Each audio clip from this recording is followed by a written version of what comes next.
Assalamu alaikum, bienvenue à tous, j'espère véritablement que Kulchi la basse. Bon, la Terre, elle est plate ou pas? Que dit le Coran sur ça? Eh bien, grâce à Allah Azza wa Jal, nous allons répondre à cette question.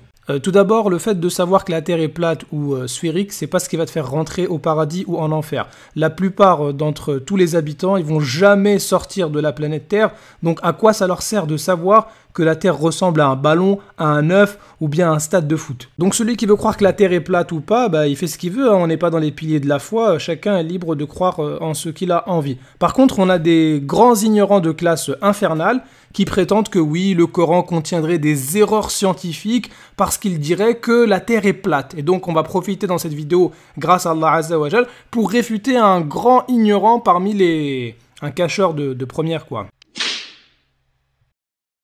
Alors déjà, pour bien démarrer, il faut savoir que la Terre, al-ard, eh bien, il y a deux sens possibles, en arabe comme en français. On peut parler de la Terre, c'est-à-dire la planète Terre, mais on peut aussi parler de la Terre au sens de la surface, c'est-à-dire là où on va vivre, là où on va marcher.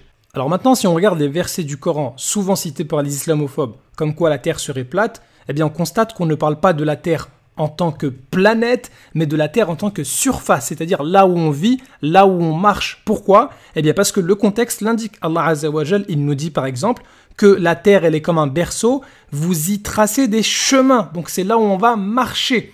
Et également ici, un tapis, et encore ici la traduction c'est plutôt étendu qu'on a en arabe, pour que vous vous acheminiez par ces voies spacieuses. Donc il est clair que là on ne parle pas de la Terre au sens de planète, mais de surface terrestre, là où on vit, là où on se promène, tout simplement. Ne considère-t-il donc pas la Terre comment elle a été nivelée? C'est-à-dire que lorsqu'Allah Azza wa Jal nous parle de la Terre, eh bien, il nous la décrit comme étant un bienfait pour nous, observable par n'importe qui. Alors que ça, je suis désolé, on ne peut pas l'observer, sauf si on sort de la Terre ou qu'on utilise des images satellites.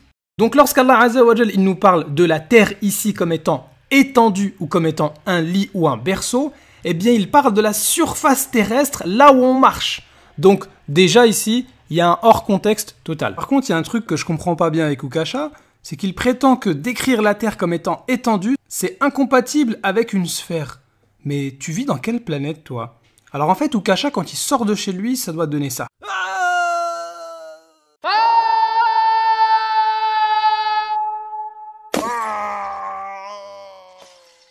Bon, c'est sûr que dans ce cas-là, la Terre n'est pas plate, effectivement. Alors, première preuve que la Terre, c'est-à-dire la planète Terre, n'est pas plate, eh bien, c'est tout simplement constater la différence entre Sourate 13, verset 3, et Sourate 84, verset 3. Allah Azza wa Jal nous dit que aujourd'hui la Terre, elle est étendue. Maddal arda. Par contre, le jour de la résurrection, Allah Azza wa Jal nous dit que al-ardu muddat. On comprend qu'il y a les deux sens au terme de terre, terre, surface, là où on vit. Eh bien, effectivement, c'est plat. Sinon, on va faire comme Ukasha, on va complètement tomber. Et il y a la terre, la planète. Et c'est ça qui sera aplati le jour de la résurrection.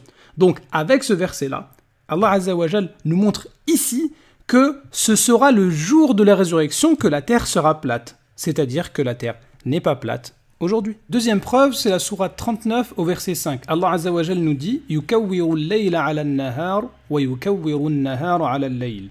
Il enroule la nuit sur le jour et enroule le jour sur la nuit. Le verbe yukawwiru en arabe enrouler, c'est celui qui est utilisé par exemple pour enrouler un turban. Lorsqu'on met un turban sur notre tête, eh bien on va enrouler. Donc cet enroulement, eh bien, il est décrit ici dans le verset et Allah Azza wa Jal nous dit qu'il enroule la nuit sur le jour et le jour sur la nuit. C'est-à-dire que ce verset est même plus fort. C'est plus fort que de dire que la Terre est sphérique.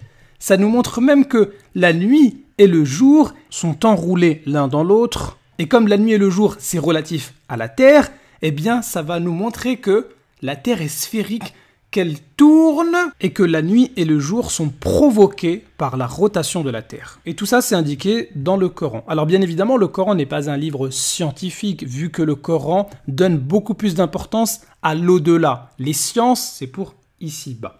Par contre, on peut trouver quand même des choses très intéressantes du point de vue scientifique dans le Coran, étant donné que c'est la parole du Tout-Puissant et de celui qui est omniscient. Alors pour ce qui est des savants musulmans, eh bien effectivement, il existe des savants musulmans qui ont dit que la Terre était plate, comme on peut en trouver n'importe où, chez les juifs, chez les chrétiens, chez les athées, et même aujourd'hui, il y a beaucoup d'athées qui considèrent que la Terre est plate.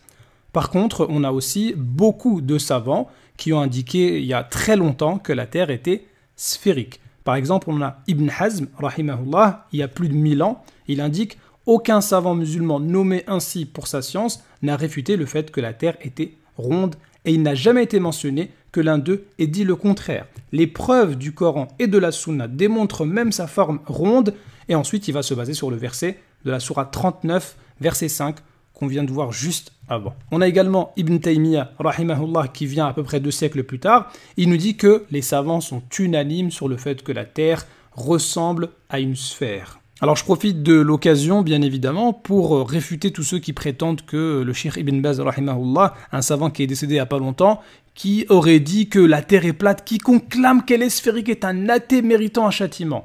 Et ça, c'est ce qu'on trouve dans les commentaires de la chaîne de Oukacha. Alors Oukacha, il ne va pas cacher ses commentaires. Par contre, quand il s'agit des commentaires faits par des musulmans, comme moi par exemple, ou d'autres, il va vite les cacher. Attention, il ne faut pas que les gens découvrent la vérité, qu'il y a des gens qui réfutent mes mensonges, et qu'en fait, moi, je veux juste un peu d'argent sur Tipeee, c'est tout, je m'en fous de l'islam.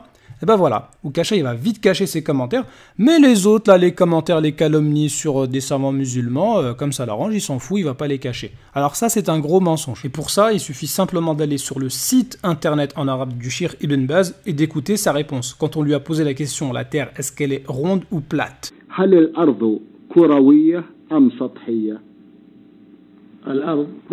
On a également le Cheikh Al-Uthaymin, rahimahullah, qui est l'élève du Cheikh Ibn Baz, et qui dit en commentaire de la sourate 39.5 que la Terre est ronde, c'est-à-dire sphérique. Il va même dire dans la sourate 84, verset 3, que la Terre sera plate le jour de la résurrection, comme on l'a vu tout à l'heure dans la preuve numéro 1. C'est-à-dire qu'aujourd'hui, elle est ronde, elle n'est pas plate. Ah oui, un petit coucou à tous les suiveurs d'Oukacha, notamment certains chrétiens islamophobes. C'est trop bien Majid ce que tu fais, merci cher Majid. Selon la logique de Majid avec laquelle il va interpréter certains versets du Coran, eh bien on peut faire pire avec la Bible. Puisque ici on nous parle d'une extrémité de la terre à l'autre, vont jusqu'aux extrémités de la terre, 4 extrémités de la terre, ok. C'est lui qui est assis au-dessus du cercle de la terre, donc tout ça c'est en faveur d'une terre plate. Qui a créé les extrémités de la terre, il fait monter les nuages des extrémités de la terre. Donc, bref, il y en a partout, dans Ancien Testament, Nouveau Testament.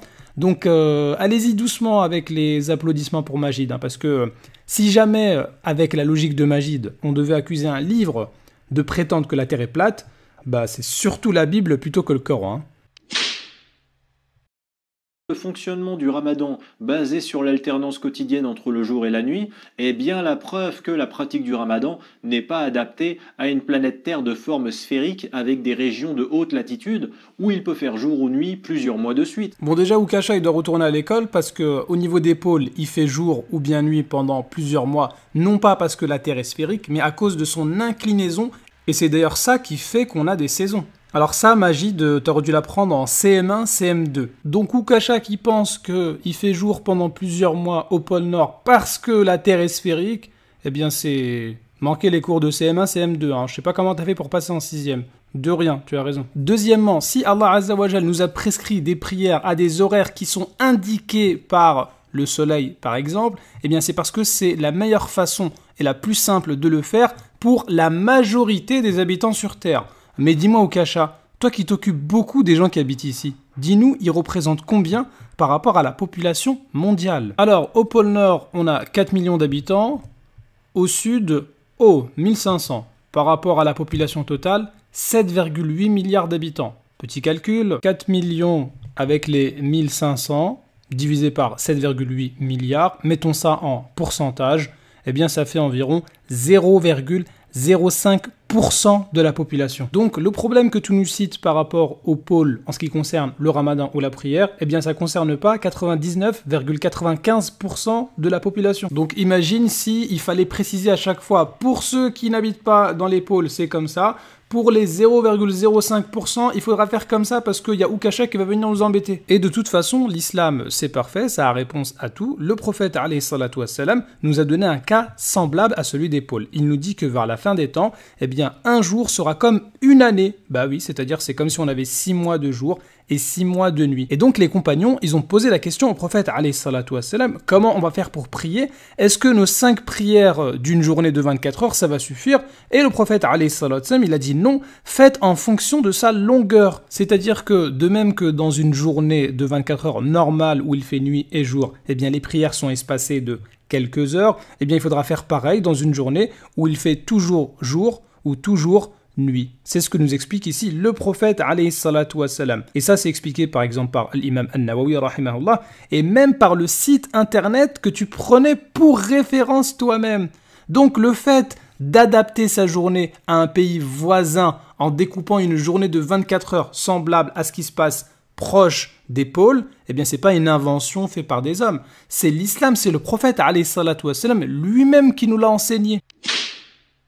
Les musulmans prient en direction de la Mecque, une autre règle islamique. Mais ça, c'est encore une pratique qui n'a de sens que sur une terre plate. C'est une pratique qui a été inventée en partant de l'idée d'une terre plate, ce précepte de prier le visage tourné en direction de la Mecque. Parce qu'encore une fois, la terre est sphérique, et pour la moitié du globe terrestre situé aux antipodes de la Mecque, je suis désolé, mais les gens qui pensent prier en tournant leur visage en direction de la Mecque, en réalité, ils prient en direction de l'espace. Techniquement, dans une mosquée au sud du Chili, si tu veux prier le visage en direction de la Mecque, tu dois avoir les pieds posés à plat sur le mur et prier le visage en direction du tapis. Bon, tout d'abord, Majid Oukasha, il devrait savoir qu'en islam, la direction, la qibla, c'est pas quelque chose qui doit être fait au millimètre près, puisque Allah Azza wa Jal nous dit dans la sourate 2, au verset 115, où que vous vous tourniez, la face d'Allah est donc là. Et au verset 177, la bonté pieuse ne consiste pas à tourner vos visages vers le levant ou le couchant. Mais la bonté pieuse, c'est le fait de croire en Allah Azza wa Jal, de prier, de faire les bonnes actions. Ça veut donc dire que prier en direction de la Mecque, eh bien c'est un détail, c'est pas ce qui est le plus important.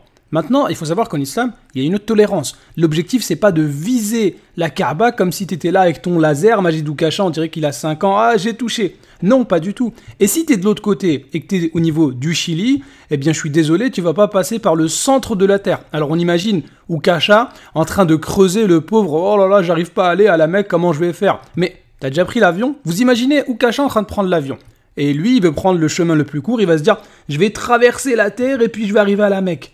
C'est ça qu'il est en train de nous dire, hein, Oukasha, c'est qu'il n'y a pas de vol entre le Chili et la Mecque. On va vérifier s'il y a des vols qui existent quand même, hein, parce que Oukasha, il commence à nous faire peur. Et bah tu vois, on peut prier à partir du Chili en direction de la Mecque. Bah oui, si l'avion il y arrive, je vois pas pourquoi on ne pourrait pas. Hein. Alors Oukasha, il est tellement intelligent que lui veut passer par le centre de la Terre. Bon, je sais pas c'est quel avion que tu vas prendre, mais j'aimerais pas être dedans. En réalité, la qibla, le fait de prier en direction de la Mecque, c'est fait pour que les musulmans prient de la même manière, dans la même direction, pour pas qu'il n'y ait de divergence. Peu importe où est-ce qu'on est au niveau de la surface terrestre, on peut prier en direction de la Kaaba. Et la preuve, c'est qu'il y a des avions qui viennent de n'importe où sur Terre et qui atterrissent en Arabie au moment du pèlerinage, par exemple. C'est bien la preuve que, peu importe le point qu'on choisit sur Terre, il y a une direction possible jusqu'à la Mecque. Alors, sauf si on parle de Oukasha, qui ne veut pas rester au niveau de la surface terrestre, lui, il aime bien creuser. En fait, Oukasha, il vient de prouver, encore une fois, qu'il n'a jamais été musulman ou qu'il n'a rien compris à l'islam. Parce que, par exemple, lorsqu'on est juste à côté de la Kaaba, eh bien, ceux qui sont au rez-de-chaussée, ils vont prier dans ce sens. Ceux qui sont au premier étage, c'est pas parce qu'ils sont surélevés qu'ils vont prier en diagonale, ils vont quand même prier de ce côté-là. Et celui qui est au deuxième ou troisième étage, c'est la même chose. Mais Oukasha, poussez-vous, c'est par là. Oukasha au rez-de-chaussée. Oukasha, premier étage. Oukasha, deuxième étage. Alors, si Oukasha, il prend un hôtel en face de la Kaaba, il aura du mal à prier. Ça peut donner ça. Ou ça. Voilà, Oukasha en train de prier, ou plutôt en train de tomber, hein, parce que pour lui, la terre n'est pas étendue. Bon, la terre n'est peut-être pas plate pour toi, mais t'aimes bien prendre la neige pour plat. Allez, salam alaikum.